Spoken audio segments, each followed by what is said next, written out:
ஸ்ரீ அபிராமி அம்மன் சமேத திரு அமிர்தகடேஸ்வரர் திருக்கோயில் தமிழ்நாட்டில் உள்ள பிரசித்தி பெற்ற சிவாலயங்களில் யமபயம் போக்கி நீண்ட ஆயுளை பக்தர்களுக்கு அருளும் சிவாலயமாக மயிலாடுதுறை மாவட்டம் திருக்கடையூரில் உள்ள அமிர்தகடேஸ்வரர் கோயில் திகழ்கிறது. இக்கோயிலில் அமிர்தகடேஸ்வரர் மற்றும் அபிராமி அம்பிகை ஆகியோர் அருள் பாலித்து வருகின்றனர். தன்னை நாடி வந்த பக்தன் மார்க்கண்டேயனின் உயிரை யமனிடம் இருந்து காத்த அமிர்தகடேஸ்வரரை வழிபட்டால் நோய் மற்றும் தோஷங்கள் நீங்கி நீண்ட ஆயுள் கிடைக்கும் என்று பக்தர்கள் நம்பிக்கை. முன்பு திருக்கடவூர் என்று அழைக்கப்பட்டுள்ளது. நாளடைவில் இப்பெயர் மருவி திருக்கடையூர் ஆனது.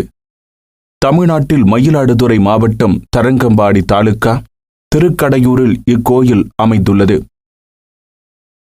தேவார பாடல் பெற்ற காவிரி தென்கரை ஆலயங்களில் 47வது ஆலயம் இது. இக்கோயில் திருக்கைலாய பரம்பரை தருமபுர ஆதீனத்தின் நேரடி கட்டுப்பாட்டில் இயங்கி வருகிறது. இத்தலத்தில் சிவபெருமான் அஷ்ட வீராட்டானத்தில் 8வது வீராட்டானமாக திகழ்வது இத்தலத்தின் தனி சிறப்பாகும். மேலும் திருநாவுக்கரசர், சுந்தரர் மற்றும் திருஞான சம்பந்தர் ஆகிய மூவர் இத்தலத்தை பற்றி பாடல் இயற்றி பாடல் பெற்ற தலமாக திகழ்கிறது. ஸ்ரீ அபிராமி அம்மன் சமேத ஸ்ரீ அமிர்தகடேஸ்வரர் திருக்கோயில் மேற்கு நோக்கி அமையப்பட்டுள்ளது. இக்கோயில் 51 சக்தி பீடங்களில் கால சக்தி பீடமாக திகழ்கிறது. மேலும் இத்தலம் வில்வம் மற்றும் பிஞ்சிலம் மரத்தை தலவிருட்சமாக கொண்டுள்ளது. தீர்த்தமாக அமிர்த புஷ்கரணி உள்ளது. அமிர்தகடேஸ்வரர் திருக்கோயிலில் 50க்கும் மேற்பட்ட கல்வெட்டுகள் காணப்படுகின்றன. சுமார் 2000 ஆண்டுகள் பழமை வாய்ந்த இத்தலத்தையும் ஊரையும் சோழர், பாண்டிய மற்றும் விஜயநகர மன்னர்கள் செப்பனிட்டு சீரமைத்து ஏராளமான திருப்பணிகளை செய்துள்ளனர்.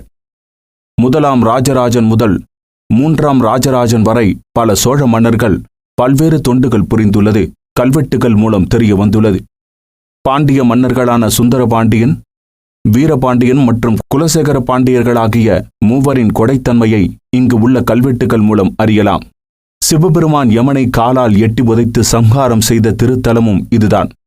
மிருகண்ட முனிவருக்கும் மருத்துவதி அம்மைக்கும் நீண்ட நாட்களாக குழந்தை வரம் இல்லாத சமயத்தில் முனிவர் சிவனை நினைத்து செய்த கடும் தவத்தின் மூலம் ஒரு வரத்தை பெற்றார். அந்த சிவனின் வரத்தினால் முனிவருக்கும் மருத்துவதி அம்மைக்கும் பிறந்த குழந்தைதான் மார்க்கண்டேயன். மார்க்கண்டேயனுக்கு 16 வயது ஆனவுடன் ஆயுள் முடிந்துவிடும் என்ற வரலாறு நாம் எல்லோரும் அறிந்த ஒன்று. தன் பிறப்பை பற்றிய ரகசியத்தை அறிந்து கொண்ட மார்க்கண்டேயன் 107 திருத்தலங்களை தொடர்ச்சியாக வழிபட்டு வந்தான். 108வது திருக்கடையூரில் உள்ள சிவத்தலத்திற்கு வந்து தரிசனம் செய்தான். அன்றுதான் மார்க்கண்டேயனுக்கு கடைசி நாளாக இருந்தது. யமதர்மன் மார்க்கண்டேயனின் உயிரை பறிப்பதற்காக பாசக்கயிற்றை வீச நேராகவே வந்து விட்டார். யமனை பார்த்து பயந்த மார்க்கண்டேயன் ஓடி சென்று அமிர்தகடேஸ்வரரை இருக்க கட்டி கொண்டார். யமன் பாசக்கயிற்றை வீச அந்த கயிறு மார்க்கண்டேயன் மீது மட்டும் விழாமல் லிங்க உருவில் இருந்த அமிர்தகடேஸ்வரரையும் சேர்த்து சுருக்கு போட்டு இழுத்து விட்டது. சிவபெருமானையே பாசக்கயிற்றால் கட்டி இழுத்த யமதர்மரை எம்பெருமான் சும்மா விட்டு விடுவாரா? கோபமடைந்த சிவபெருமான் யமதர்மனை கீழே தள்ளி சூலத்தால் சம்ஹாரம் செய்துவிட்டார். அதன் பின்பு மார்க்கண்டேயனுக்கு என்றும் 16ஆக இருக்கவும் சிரஞ்சீவியாக இருக்கவும் வரத்தையும் சிவபெருமான் அளித்து விட்டார். யமதர்ம ராஜா இல்லையென்றால் இந்த பூமி தாங்குமா? இறப்பு இல்லாத பூலோகத்தை பூமாதேவி எப்படி தாங்குவாள்? பாரம் தாங்காத பூமாதேவி ஈசனிடம் வேண்டி முறையிட கோபம் தணிந்த சிவபெருமான் யமதர்மனுக்கு மீண்டும் உயிர் கொடுத்தார். சிவபெருமான் யமதர்மராஜனின் உயிரை பறித்ததும் இத்தலத்தில்தான், உயிர் கொடுத்ததும் இத்தலத்தில்தான். காலனை சம்ஹாரம் செய்ததால் இத்தலத்தில் சிவபெருமான் காலசம்ஹார மூர்த்தி என்று பெயரையும் கொண்டு அழைக்கப்படுகிறார். எந்த ஒரு சுபகாரியத்தையும் முதலில் விநாயகரை வழிபட்டு செய்துவிட்டுதான் அனைத்து வழிபாடுகளும் சுபகாரியங்களும் நடைபெறும்.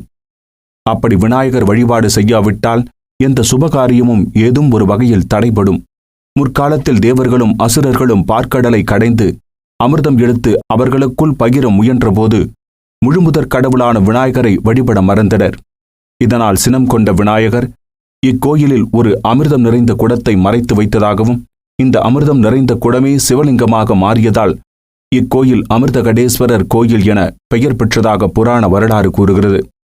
அமிர்த குடத்தை மறைத்து வைத்த விநாயகர் கள்ள விநாயகர் என அழைக்கப்பட்டு இக்கோயிலில் தனி சன்னதியில் அருள்பாலித்து வருகிறார். ஒருமுறை சிவபெருமானை தரிசனம் செய்து ஞான உபதேசம் பெறுவதற்காக பிரம்மா கைலாயத்திற்கு சென்றார். ஆனால் அந்த சமயம் பிரம்மாவிற்கு சிவபெருமான் ஞான உபதேசத்தை தரவில்லை.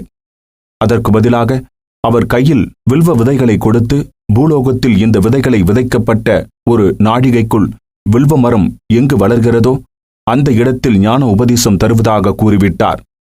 இதனை நிறைவேற்ற பிரம்மா பூலோகத்தில் வந்து சிவனை நினைத்து வில்வ விதைகளை இடைத்த இடம்தான் இத்தலம். இந்த இடத்தில் சிவபெருமான் பிரம்மாவிற்கு காட்சி தந்து ஞான உபதேசத்தை கொடுத்து விட்டார். பிரம்மனுக்கு காட்சியளித்த எம்பெருமான் இந்த திருத்தலத்தில் ஆதி விஸ்வநாதராக தனி சன்னதியில் பக்தர்களுக்கு இன்றளவும் காட்சி தந்து வருகிறார். அமிர்தகடேஸ்வரர் இந்த கோயிலில் பக்தர்களுக்கு அருள்பாலிக்கும் லிங்கமானது சுயம்புவாக தோன்றியது. இங்கு வீற்றிருக்கும் மூலவர் ஒரு லிங்கமாக இருந்தாலும் உற்று பார்க்கும் சமயத்தில் மற்றொரு லிங்கம் பிம்பமாக நம் கண்களுக்கு புலப்படும் என்பது இந்த கோயிலின் தனி சிறப்பு. சிதம்பர ரகசியம், திருவாரூர் ரகசியம் ஆகியவற்றைப் போல திருக்கடையூரில் ரகசியம் உள்ளது. சிதம்பரம் ஸ்ரீ நடராஜர் கோயிலில் நடராஜரின் அருகில் உள்ள வெட்ட வெளியில் தங்கத்தினாலான வெல்வமாலை தொங்கவிடப்பட்டிருக்கும். ஒன்றுமில்லாத அந்த அம்சம்தான் சிதம்பர ரகசியம் எனப்படுகிறது. ஆனால் திருக்கடையூரின் ரகசியம் என்பது ஆயுளை அதிகரிக்க செய்வதாகும். ஆமாம், இக்கோயில் காலசம்ஹாரமூர்த்தி சன்னதிக்குள் சுவாமிக்கு வலதுபுறத்தில் உள்ள மதிலில் ஒரு எந்திர தகடு பதிக்கப்பட்டுள்ளது. இதனை திருக்கடையூர் ரகசியம் என்கிறார்கள். ஆகையால் திருக்கடையூர் கோயிலில் காலசம்ஹாரமூர்த்தி சன்னதியில் உள்ள பரமேஸ்வரரை தரிசித்துவிட்டு திருக்கடையூர் ரகசியத்தையும் கண்டு தரிசிக்க வேண்டும். பாபஹரேஸ்வரரை வணங்கினால் பாவங்கள் போக்கப்படும் என்றும், திருக்கடையூர் ரகசியத்தை கண்டு தரிசித்தால் ஆயுள் அதிகரிக்கக்கூடும் என்றும் கூறப்படுகிறது.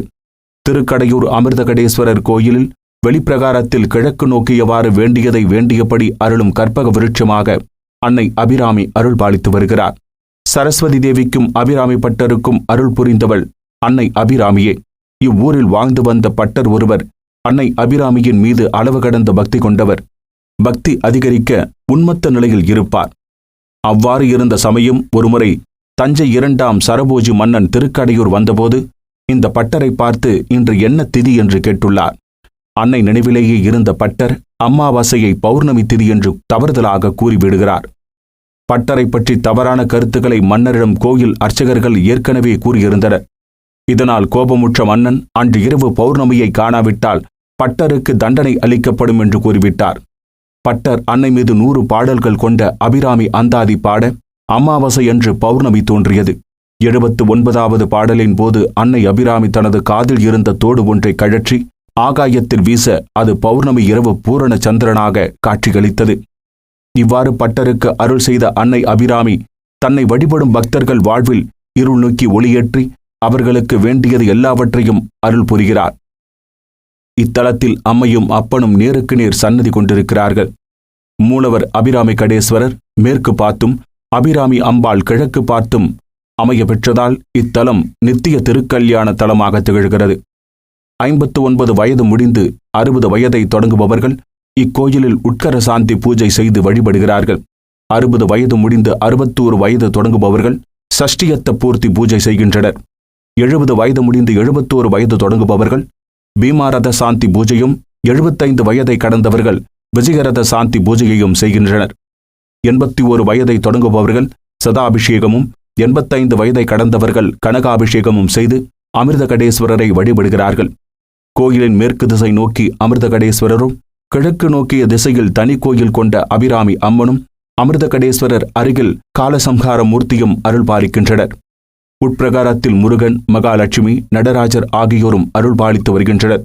கோயிலின் பின்புறம் உள்ள திருமைஞானம் பிரம்மபுரீஸ்வரர் கோயிலில் உள்ள கங்கை தீர்த்தத்தில் இருந்து எடுக்கப்படும் நீரை கொண்டுதான் இன்றும் அமிர்தகடேஸ்வரருக்கு அபிஷேகம் நடைபெறுகிறது. செல்லும் வழி மயிலாடுதுறையில் இருந்து நாகப்பட்டினம் செல்லும் வழியில் 26 கிலோமீட்டர் தொலைவில் அமைந்துள்ளது திருக்கடையூர். தரிசன நேரம் காலை 6:30 மணி முதல் பிற்பகல் 1 மணி வரை, மாலை 4:30 மணி முதல் இரவு 8:30 மணி வரை. அருள்மிகு அமிர்தகடேஸ்வரர் திருக்கோயில், திருக்கடையூர். நமது டெம்பிள் கேப்சர் தமிழ் சேனலில் பல முக்கிய கோவில்களில் தலவரலாறு மற்றும் ஆலய தரிசன பதிவுகள் பல உள்ளன. அதனை தவறாமல் பார்த்து பல ஆலயத்தின் சிறப்புகளை தெரிந்து கொள்ளலாம். நன்றி.